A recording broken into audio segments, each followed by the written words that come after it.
नमस्कार, target with PS Parihar YouTube channel में मैं रेनू हिंदी विषय के साथ आप सभी का स्वागत करती हूँ।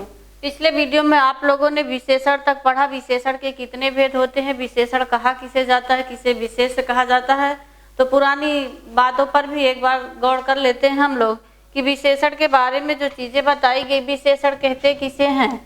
तो विशेषण का मतलब क्या है? विशेषण संज्ञा सर्वनाम की विशेषता। विशेषण का अर्थ समझिए विशेषता। किसकी विशेषता?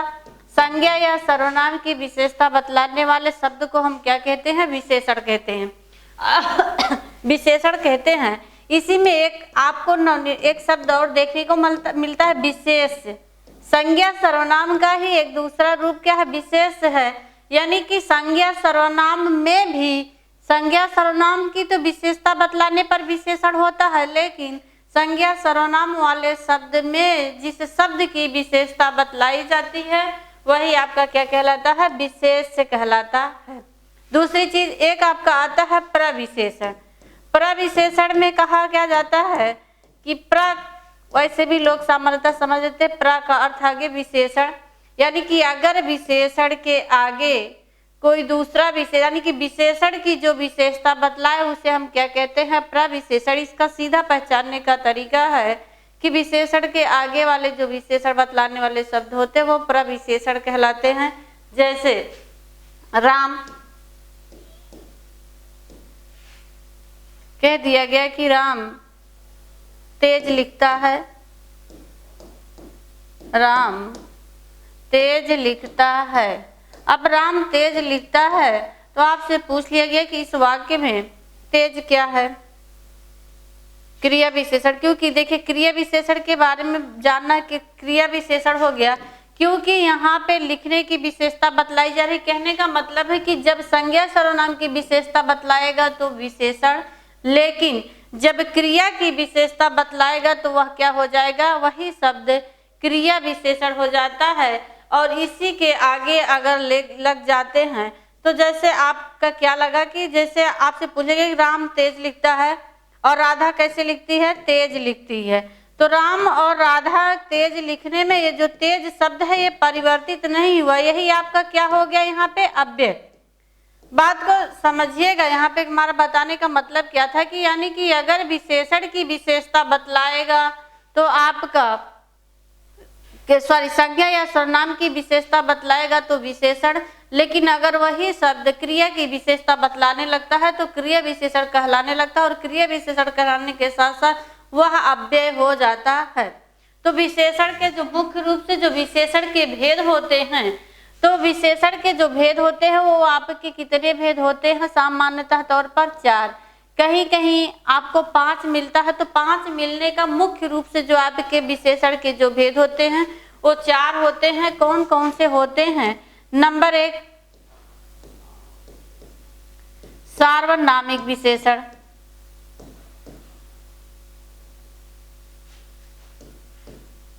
सार्वनामिक विशेषण। नंबर 2 गुणवाचक।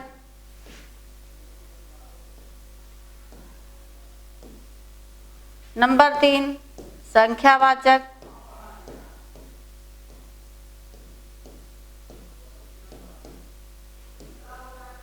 और नंबर 4 परिणामवाचक, परिमाण वाचक। देखिए बात को यहाँ पे समझना। अगर कभी आपसे पूछ ले कि जो जो विशेषण के भेद होते हैं सबसे अधिक किसके संख्या है, तो गुणवाचक विशेषण एक ऐसा विशेषण है जिसमें बहुत सारे शब्द आपके आते हैं। सर्वनामिक विशेषण का मतलब है कि सर्वनाम के जो 6 भेद होते हैं उनमें से व्यक्तिवाचक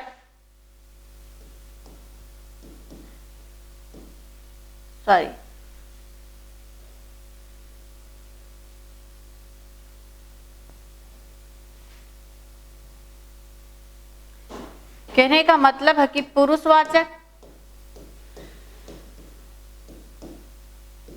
और निजवाचक को छोड़कर बस सीधा सा समझना है कि पुरुषवाचक और निजवाचक सर्वनाम के जो आपके भेद हैं उनके अंतर्गत मैं, तुम, यह, वह, आप अगर शब्द आते हैं छोड़कर शेष जितने भी सर्वनाम आपके हैं कौन कौन से बचते हैं? संबंधवाचक, निश्चयवाचक, अनिश्चयवाचक और प्रश्नवाचक। अगर वे विशेषण का काम करने लगते हैं तो उसे सार्वनामिक विशेषण कहते हैं। सार्वनामिक विशेषण को ही संकेतवाची विशेषण भी कहा जाता है। एक और नाम दिया गया क्या? संकेतवाची विशेषण। कभी पूछ ले तो सर्वनामिक विशेषण का ही दूसरा नाम होता है संकेतवाची विशेषण।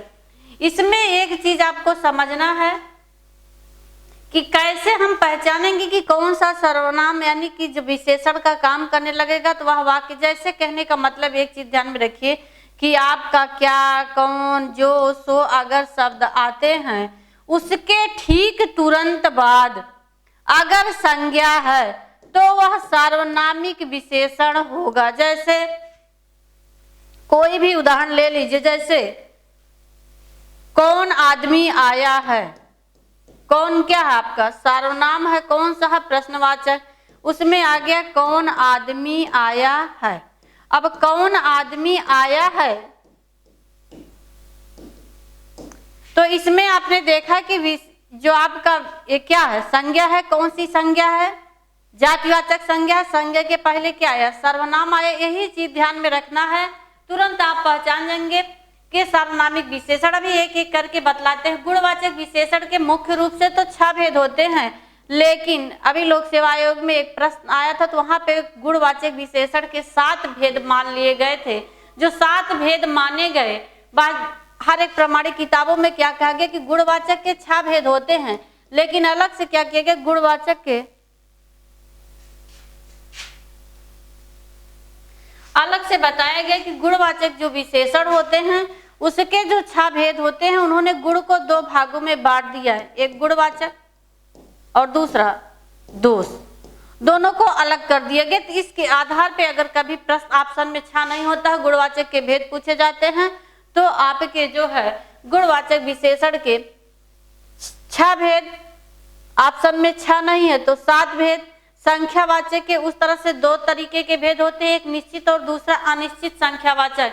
निश्चित संख्यावाचक में क्या होता है? जितनी भी संख्याएं होती हैं चाहे रूप में बदली जाए, कुल मिलाकर के वह विशेषण ही होता है। जैसे 10, 10वां, 10,000, 10,100 जो भी हो, उनका रूप चाहे जितने रूपों में परिवर्तित हो, जितनी भी संख्याएं होती वो विशेषण का काम करती हैं। और परिमाणवाचक विशेषण क्या कहता है कि मात्रा, यानी कि अगर नाप तौल का बोध होता है, संज्ञा सर्वनाम के नाप तौल की, किसी संज्ञा के नाप तौल का बोध बतलाया जाए, वो भी 2 तरीके का होता है, एक निश्चित नाप तौल, दूसरा अनिश्चित नाप तौल। इसमें क्या होता है? जैसे 10 मीटर कपड़ा, कपड़े का नाप बताया गया 10 मीटर। ये ध्यान में रखिएगा, जब किसी संख्या का बोध होगा तो संख्यावाचक होगा, लेकिन जब किसी वस्तु, व्यक्ति, संज्ञा के नाप तौल की बात हो जाएगी तो वहां पर वह मात्रा के रूप में परिमाणवाचक विशेषण होता है। तो आइए देखते हैं एक एक करके। सबसे पहले पढ़ते हैं गुणवाचक सर्वनामिक विशेषण। तो नंबर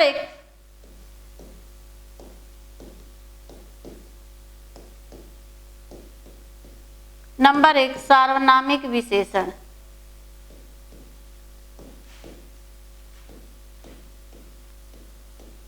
सार्वनामिक विशेषण, इसी को क्या कहा जाता है? संकेतवाची विशेषण। संकेतवाची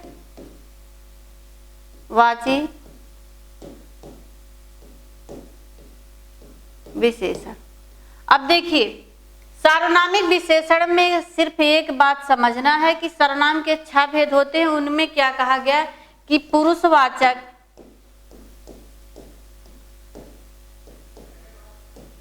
वाचक और निजवाचक को छोड़कर कौन कौन से इसमें आते हैं?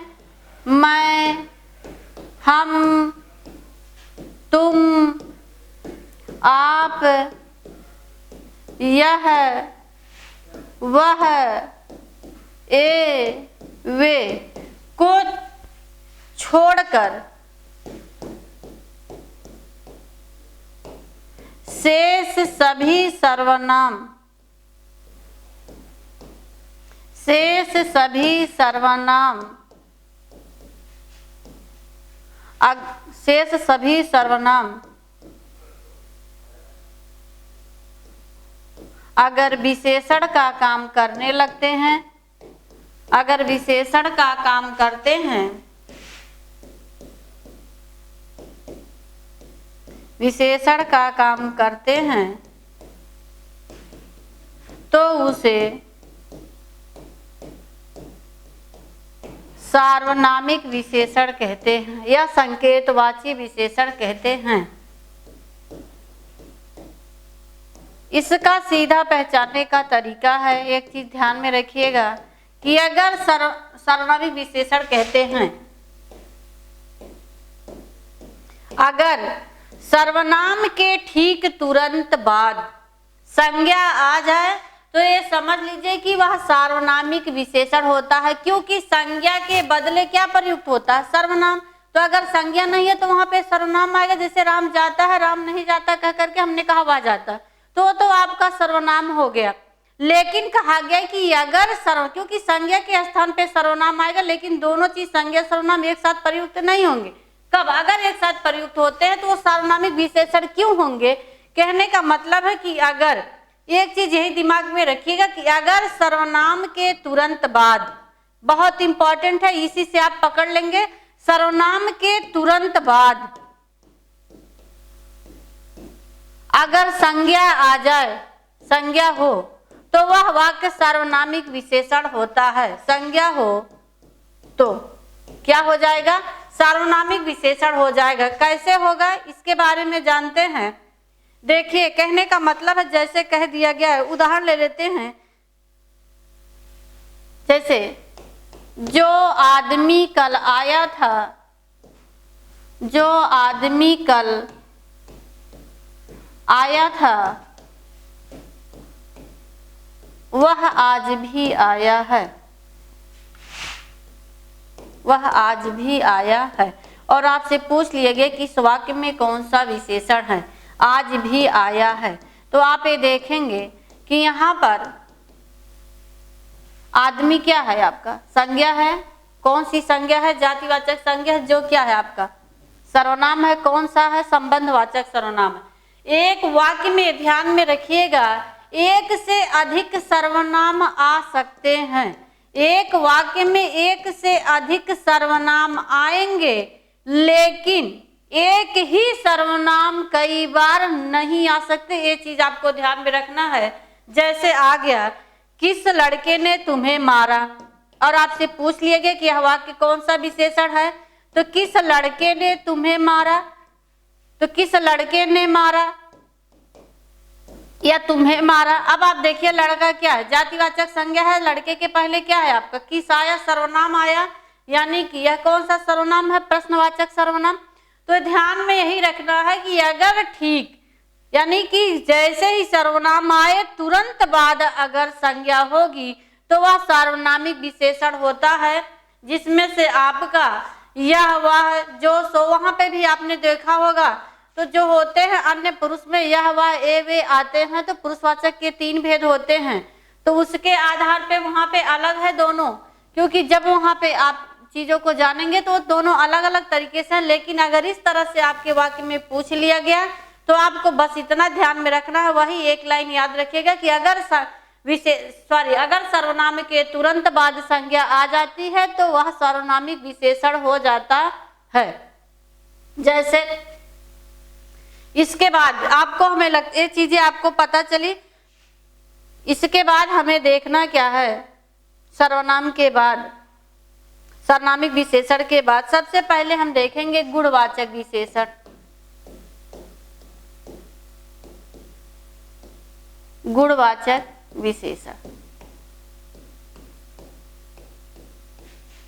कितने भेद? मुख्य रूप से 6 भेद, वैसे ही आपके 7 भेद होते हैं। यानी कहने का मतलब है कि अगर गुणवाचक विशेषण क्या कहता है कि अगर संज्ञा या सर्वनाम के किसी शब्द के गुण, रूप, आकार, दशा आदि की विशेषता बतलाई जाती है तो वह गुणवाचक विशेषण होता है, जिसमें से जो 6 भेद होते हैं। नंबर 1 कालवाचक, नंबर 2 स्थानवाचक, नंबर 3 आकारवाचक, नंबर 4 रंगवाचक,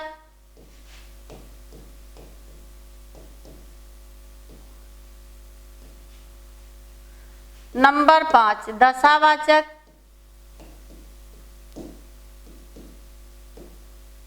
6 गुणवाचक और 7 जो है आपका दोषवाचक।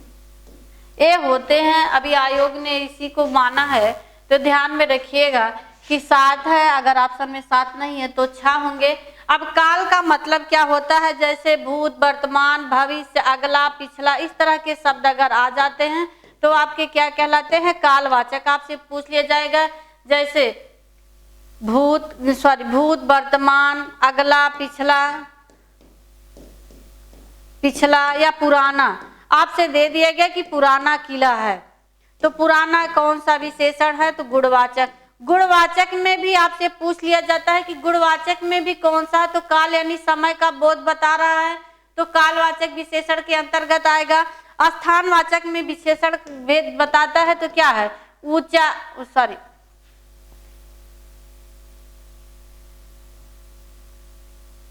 क्या है, ऊंचा, नीचा,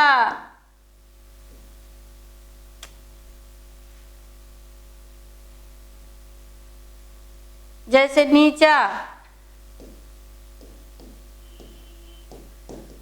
ऊंचा, ऊपर, नीचे, और भी आपके बहुत गहरा, उछला, उथला आदि ऐसे शब्द आते हैं, तो स्थान का बोध कराते हैं। आकारवाचक में क्या होता है, चौकोर, गोल, चौकोर, गोल, नुकीला,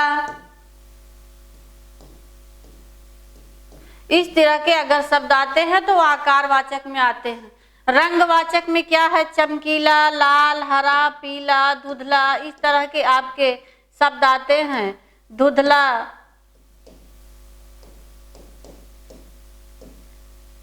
चमकीला, सुनहरा, तो क्या है, ये रंगवाचक में आता है। दशावाचक में क्या है, आपकी किसी भी दशा का बोध कराते हैं, जैसे आपका कोई भी, जैसे दुबला, पतला, मोटा, ये सब किस में आता है, आपका दशावाचक में। दुबला, पतला, मोटा। गुणवाचक में क्या होता है, अच्छा है, न्यायी है, सच्चा है, इस तरह का, सच्चा, न्यायी, अच्छा आदि तरीके के आपके जो होते हैं उसके अंतर्गत आते हैं। दोष में क्या होता है, यही चीज आपका झूठा है, अन्यायी है, पापी है और बुद्धिमान, ये सब इसमें आएंगे गुणवाचक के। तो ये होते हैं गुणवाचक के विशेषण। और गुणवाचक विशेषण में एक ध्यान में रखना है कि अगर सदृशवाचक शब्द लगाकर यानी कि सा सी लगा करके वाक्य के गुणों को कम ज्यादा कम किया जा सकता है, जैसे ऊंचा सा, बहुत बड़ा सा, कोई भी चीज है उसके सा सी के प्रयोग करने से गुणवाचक विशेषण यानी कि उसको कम भी किया जा सकता है। तो स्थानवाचक, गोल, चमकीला, ये सारे शब्द आपके किस में अंतर्गत आते हैं, गुणवाचक विशेषण के अंतर्गत आते हैं। इसके साथ ही आइए देखते हैं गुणवाचक विशेषण के बाद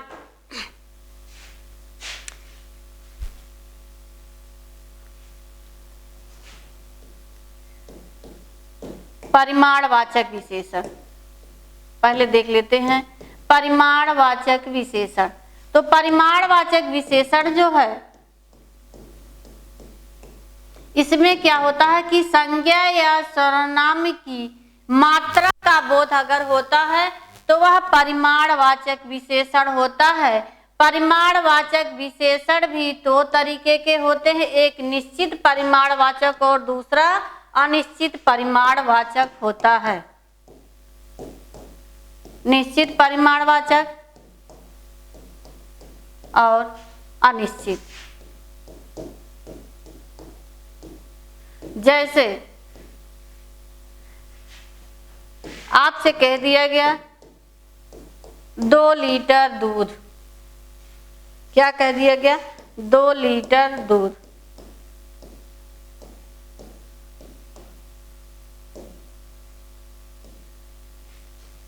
यह कह दिया गया इसी को निश्चित ना करके अनिश्चित में बतलाना है, थोड़ा दूध, या 25 रुपए, या दे दिया गया 25 रुपए, और उसी चीज को कह दिया गया यहाँ पे कुछ रुपए। बात को समझिएगा बस, यानी कि अगर उसकी विशेषता यानी कि संज्ञा सर्वनाम के मात्रा की, जो संज्ञा सर्वनाम उसकी मात्रा का बोध कराया जाए तो परिमाणवाचक विशेषण होगा। लेकिन परिमाणवाचक में भी 2 परिमाणवाचक होते, एक निश्चित परिमाणवाचक और दूसरा अनिश्चित परिमाणवाचक के अंतर्गत। जैसे कह दिया गया कि सैकड़ों लोग मारे गए, तो सैकड़ों लोग में तो 100 है, लेकिन ये क्या है, निश्चितता का बोध नहीं करा रहा। जैसे कह दिया गया कि 4 गज कपड़ा, तो निश्चित बोधक निश्चित परिमाणवाचक, लेकिन कुछ कपड़े की बात कर दी गई तो अनिश्चित परिमाणवाचक के अंतर्गत आता है। इसके बाद आइए देखते हैं संख्यावाचक परिमाणवाचक, यानी कि संख्यावाचक के जो अंतर्गत आते हैं उनके बारे में जानेंगे। संख्यावाचक विशेषण, संख्यावाचक विशेषण, संख्यावाचक जो विशेषण होता है, संज्ञा सर्वनाम का अगर बोध संख्या में कराया जाता है, यानी कि संज्ञा या सर्वनाम के संख्यावाचक विशेषण कहलाते हैं। अगर किसी संज्ञा या सर्वनाम को हम संख्या के आधार पे उसकी विशेषता बतलाते हैं तो वो संख्यावाचक विशेषण होता है। ये भी 2 तरीके के होते हैं, एक निश्चित संख्यावाचक और दूसरी अनिश्चित संख्यावाचक। पहले इतना जानेंगे, इसके बाद अलग से इसके जो 5 भेद होते हैं उसके बारे में जानेंगे, निश्चित और अनिश्चित।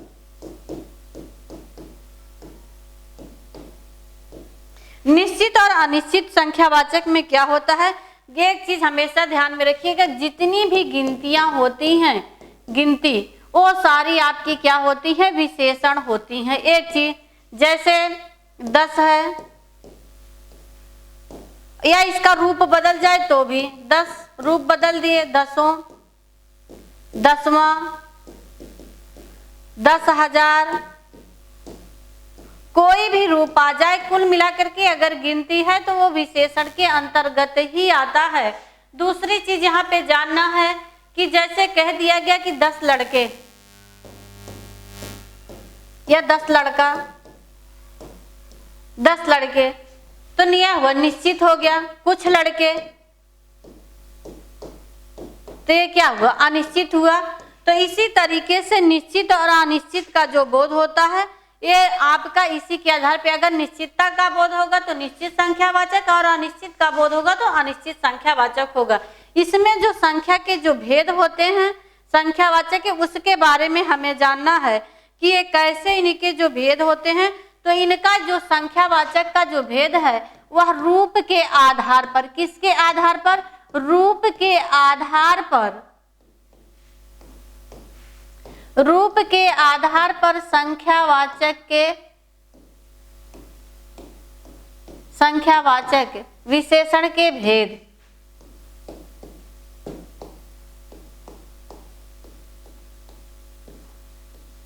विशेषण के भेद कितने होते हैं, 5 होते हैं। कौन कौन से होते हैं उन्हीं के बारे में हमको जानना है। और यहाँ से आपके बहुत इम्पोर्टेंट है, यहाँ से आपके प्रश्न आते ही हैं। नंबर 1, गणना, क्रम,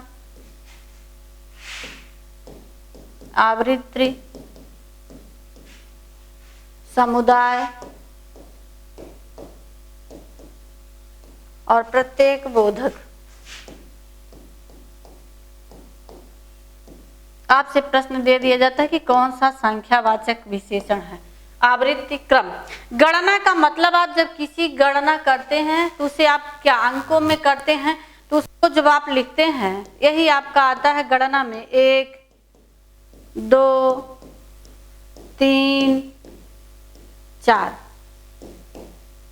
क्रम में कहेंगे पहला, दूसरा, तीसरा, चौथा। अब इसी की आवृत्ति बना देनी है तो आपको क्या करना है, जैसे आवृत्ति बनाएंगे तो दूना, तिगुना, चौगुना, 8 गुना, उना कर दीजिए, बस कुछ नहीं करना है, 8 गुना। और समुदाय को करना है तो आप इसे बहुवचन बना दीजिए, जैसे दोनों, तीनों, चारों, दसों। आपसे जो प्रश्न बनेगा इसमें क्या होता है, पुनः प्रत्येक यानी कि उसी संख्या को दोहरा दीजिए, जैसे सवा सवा, दो दो, बीच में योजक चिन्ह लगा दीजिए, तो आपका हो जाएगा प्रत्येक बोधक विशेषण। दो दो, चार चार, इस तरह के आपके आते हैं। तो देखिए यहाँ पे जो आपका प्रश्न बनेगा कैसे बनता है, आपसे पेपर में पूछ लिया जाता है, दे दिया गया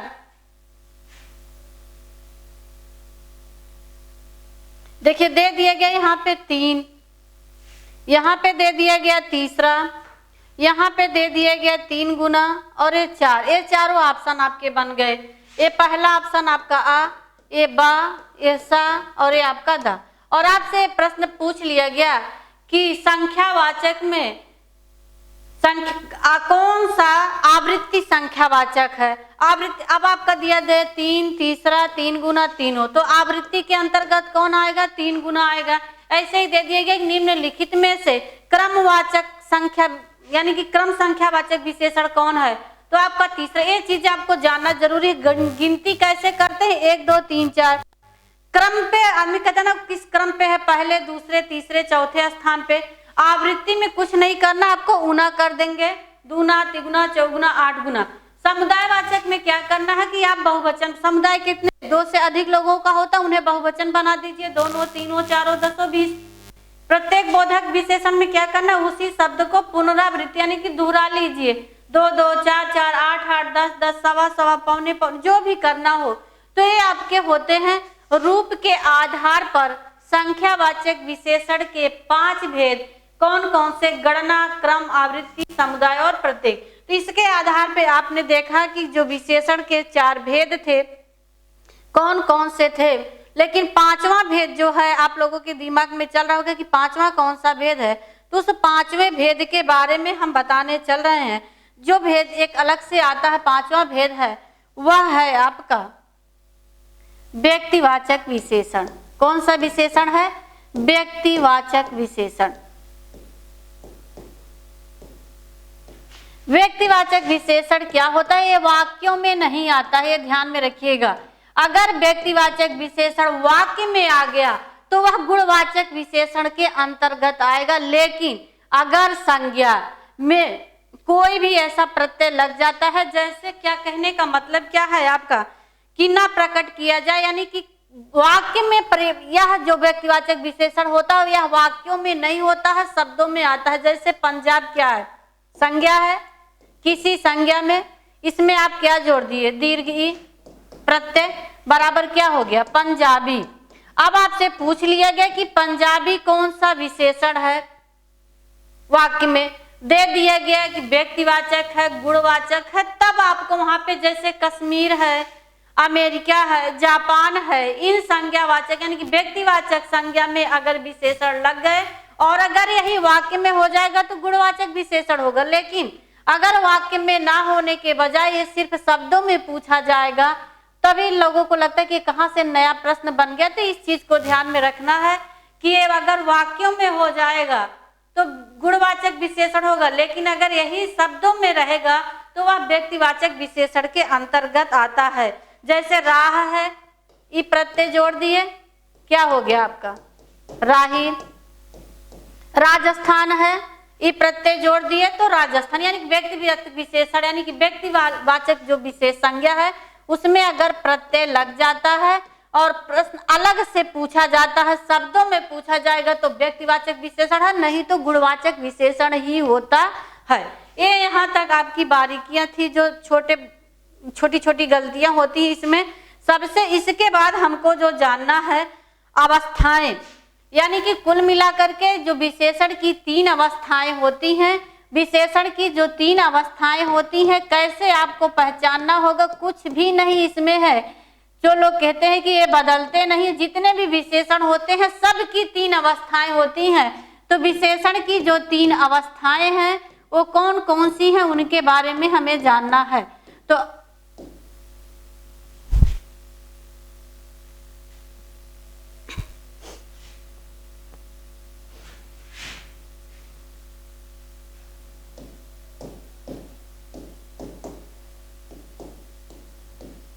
अब देखना क्या है कि यहाँ पे जो हमें जानना है, इसकी जो 3 अवस्थाएं इस तरह से दी जाती हैं जो आपके प्रश्न में शब्दों में पूछा जाता है यह वाक्यों में पूछा जाए। जैसे कहने का मतलब है कि दे दिया जाता है मूलावस्था,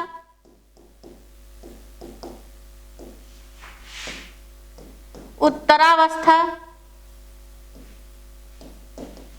और उत्तमावस्था।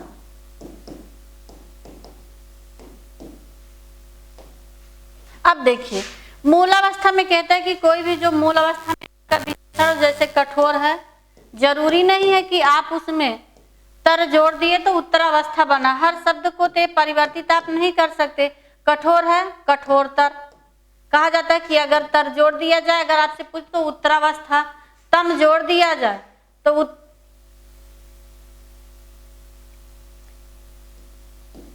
जैसे यहाँ पे दे दिया गया कठोरतम। अब देखिए इसमें कुछ भी नहीं करना है। इसको जानने के लिए आपको जो 3 अवस्थाएं बताई जाती हैं किसी को, जैसे मूल, समता, श्रेष्ठ, यहाँ पे एक ही व्यक्ति है उसी के बारे में आप बतला सकते हैं। जैसे मोहन कैसा है, श्रेष्ठ है, ऐसे भी आपके प्रश्न पूछे जा सकते हैं। तो मोहन श्रेष्ठ है तो मूलावस्था। कहने का मतलब है कि मूलावस्था की बात होती है जब किसी एक व्यक्ति की विशेषता बतलाई जाए, मोहन के बारे में उसके चाहे गुण या दोषों की बात बतलाई जाए तो मूलावस्था होगा। लेकिन उत्तरावस्था में कहा जाता है कि जब 2 व्यक्ति हो, ना अधिक हो ना कम, उन दोनों व्यक्तियों में किसी एक को अच्छा या श्रेष्ठ बना दिया जाए तो वह आपका उत्तरावस्था होता है। उत्तमावस्था कहता है कि ये 2 से अधिक लोग हों, उन दोनों से अधिक लोगों में किसी एक को अच्छा या बुरा यानी कि सबसे श्रेष्ठ बना दिया जाए, वही उत्तमावस्था होता है। जैसे कहने का मतलब है मोहन श्रेष्ठ है, आपसे पूछ लिया गया कौन सी अवस्था है, मूलावस्था। अब कह दिया जाए यहीं पे कि मोहन सोहन से श्रेष्ठ है। अभी कैसे पहचानेंगे, बहुत आसान है। मोहन सोहन से श्रेष्ठ है, मोहन सोहन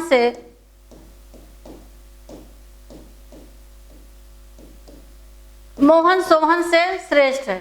तो मोहन सोहन से श्रेष्ठ है। देखा 2 लोग थे, दोनों में क्या किए, यानी कि यहाँ पर से लगा दिया जाए किसी से, तो उत्तमावस्था में कह दिया जाए कि मोहन सबसे श्रेष्ठ है। यानी कि जितने लोग थे उनमें मोहन क्या है, सबसे श्रेष्ठ है।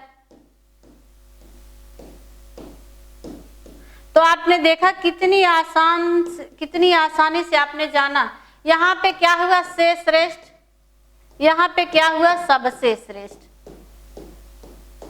कहने का मतलब है यहाँ पर समता का बोधक, समानता बतलाई जाए किसी एक में अच्छे बुरे की, या इसमें क्या किया कि उन दोनों में से किसी एक को चाहे अच्छा या बुरा कुछ भी बना दिया जाए। तो ये जो विशेषण की 3 अवस्थाएं होती हैं, शब्दों में भी पूछा जा सकता है, वाक्यों में भी पूछा जा सकता है। वाक्यों में पूछा जाएगा तो इस तरह से पूछा जाएगा, शब्दों में पूछा जाएगा जैसे सुंदर है, दे दिया गया सुंदरतर कौन सी अवस्था है, उत्तरावस्था। सुंदरतम कौन सी अवस्था है, उत्तम अवस्था। हर शब्दों में लागू नहीं होता। तो ऐसे भी आपके प्रश्न पूछे जाएंगे और इस तरह से बता करके 3 अवस्थाओं, यानी कि कुल मिलाकर के हर विशेषण की 3 अवस्थाएं होती हैं। जब इन रूपवाक्यों में बताया जाएगा तब शब्दों में इनकी 3 अवस्थाएं कहीं कहीं किसी शब्द की नहीं बनती, आप नहीं बना सकते। जैसे काला क्या है, विशेषण है, मूलावस्था।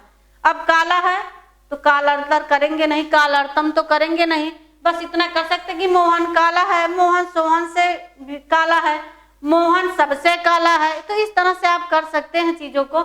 यानी कि कुल मिलाकर के वाक्य में तो 3 अवस्थाएं बतला सकते हैं, लेकिन शब्दों में 3 अवस्थाएं बतला नहीं सकते। इसके बाद आते हैं प्रविशेषण के बारे में।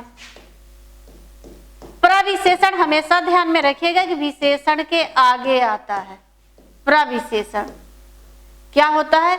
चाहे जिसकी विशेषता बतलाए या चाहे संज्ञा सर्वनाम विशेषण की विशेषता बतलाए तो भी प्रविशेषण।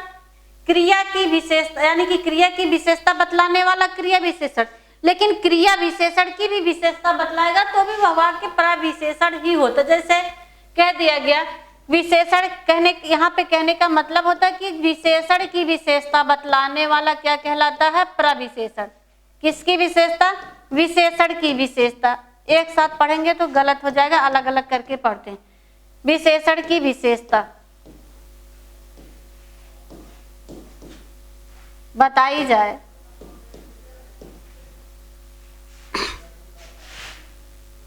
विशेषण की विशेषता बताई जाए तो प्रविशेषण। और एक चीज हमेशा ध्यान में रखिएगा, विशेषण के पहले ही तुरंत पहले कि विशेषण हो उसके आगे वाला शब्द ही प्रविशेषण कहलाता है। जैसे कह दिया गया राम की गाय